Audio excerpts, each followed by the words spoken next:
Physical অ্যাক্টিভিটিসের পরে তারা ওই মেয়ে যে পরিমাণ টাকা চাহিদা করেছিল সেই পরিমাণ টাকাটা তারা দেয়নি। এভরি সিঙ্গেল নাইট সে বনানী গুলশানের প্রত্যেকটা বারে যাচ্ছে, ভাড়া করা প্রস্টিটিউট নিয়ে যাচ্ছে। প্রত্যেকটা টিকটকার মেয়েকে আমি এইটা করব, গাঁজা খাচ্ছে, সারাক্ষণ মদ্যপান করতেছে, সেক্সুয়াল অ্যাবিউজ করার ব্যাপারটা এটা আমার জানা ছিল না। আমি আমি আমি কোনোদিনও ওকে সন্দেহ করতাম না। এবং মামুন যেই লাইভে এসে যে অ্যাকুজিশনগুলো দিল যে আমি তাকে অজ্ঞান করে রেখে আমি তার মোবাইল থেকে ডাটা ট্রান্সফার করেছি। প্রথম কথা হচ্ছে তাকে আমার অজ্ঞান করতে হবেই কেন, 2 নাম্বার ডাটা ট্রান্সফার করতে হবেই কেন। এতদিনের ঘটনা আমি হঠাৎ করে কালকেই বা কীভাবে জানলাম? এই তথ্যগুলো অবশ্যই আমাকে বাহির থেকে এসেছে। এর মধ্যে এমনও আছে যারা ভিকটিম, যারা ওর ভিকটিম, হ্যাঁ, ওর কাছে ভিকটিম। ও কালকে বলেছে যে আমি ওকে বাসায় ডেকে এনে ঘুমের ওষুধ খাইয়ে দিয়েছি। ও বসুন্ধরা থেকে প্রথমে 100 ফিটে গিয়েছে, 100 ফিটে বন্ধুদের সাথে টানা 7মবারের মতো বেস্ট টিস্যু পেপার ব্র্যান্ড হিসেবে স্বীকৃতি পেয়েছে বসুন্ধরা টিস্যু। মাদক সেবন করেছে। সেখান থেকে সে রামপুরায় গিয়েছে, রামপুরায় একজন সেলিব্রিটির বাসায় গিয়েছে, সেখানেও মাদক সেবন করেছে। এবং তারপরে সে বনানীতে এসেছে, বনানীতে এসে সে বাড়ি গিয়েছে, সেখানে মাদক সেবন করেছে। বার থেকে সে সারিনার পিছনে একটা হোটেলে নাইট স্টে করে সে ফজরের আজানের পরে সে আমার বাসায় এসেছে। এবং এসে আমি কিন্তু তখন ঘুমন্ত অবস্থায়, কেয়ারটেকার বলতে যিনি ছিলেন উনি জাস্ট গেটটা খোলা রেখে অন্য কাজে ব্যস্ত ছিলেন, সে নোটিস করেনি যে ও বাসায় এভাবে ঢুকে গেছে।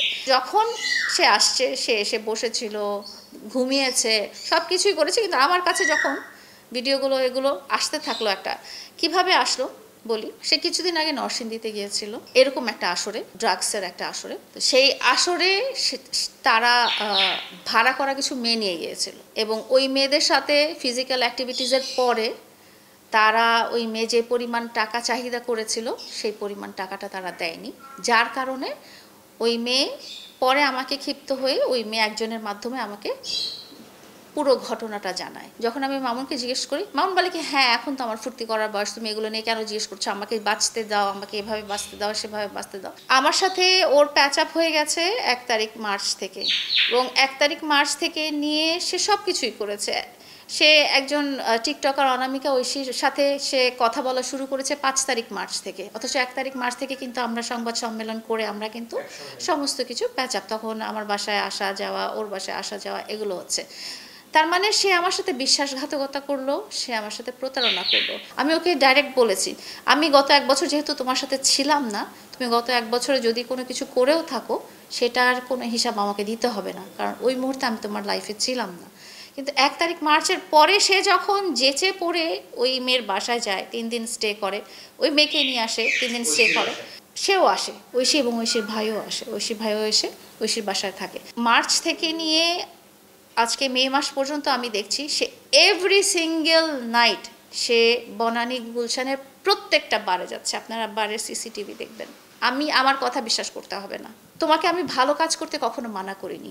তুমি অনেক নায়িকার সাথে অভিনয় করছো, সেখানে জড়াজড়ি করে গান আছে, অনেক মিউজিক ভিডিও আছে, অনেক রোমান্টিক সিন আছে, অনেক কিছু আছে।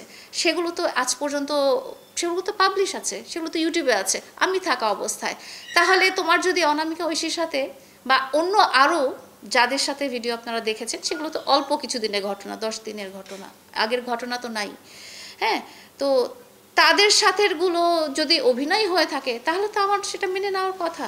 কিন্তু এই ধরনের যেসব ছবি আমি পেয়েছি, ভিডিও আমি পেয়েছি, সেগুলো তো আসলে অভিনয় না। আমি মামুনকে এত বিশ্বাস করেছি, এত ট্রাস্ট করেছি। সে যেটা বলেছে যে সে যদি বলে যে এখন দিন, সে যদি বলে এখন রাত, সে যদি বলে যে আমার চরিত্র একেবারে ফুলের মতো পবিত্র, আমি তোমার চরিত্র ফুলের মতো পবিত্র, আমি মামুনের চরিত্র নিয়ে কোনোদিন কিছু বলিনি। কিন্তু এই সব জিনিস প্রমাণ সহ আসার পরে আমি আসলে নিজেকে কন্ট্রোল করতে পারিনি।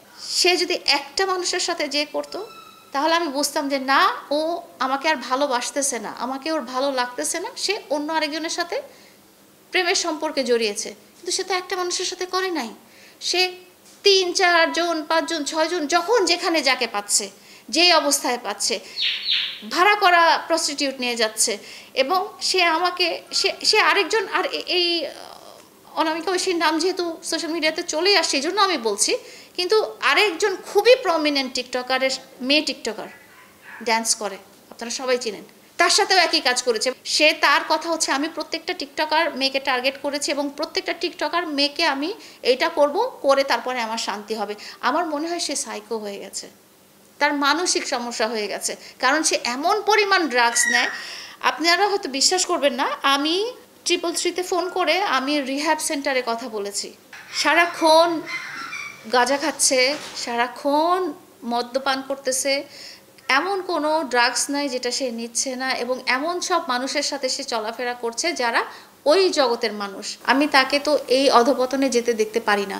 তাকে আমি খালি দুটো জিনিসে মানা করেছি। একটা হচ্ছে যে তুমি নেশা করবে না কখনো। ওর যে সেক্সুয়াল অ্যাবিউজ করার ব্যাপারটা, এটা আমার জানা ছিল না, এটা আমি জাস্ট জানতে পারলাম। তো এটা আসলে মেইন ঘটনা না, মেইন ঘটনা হচ্ছে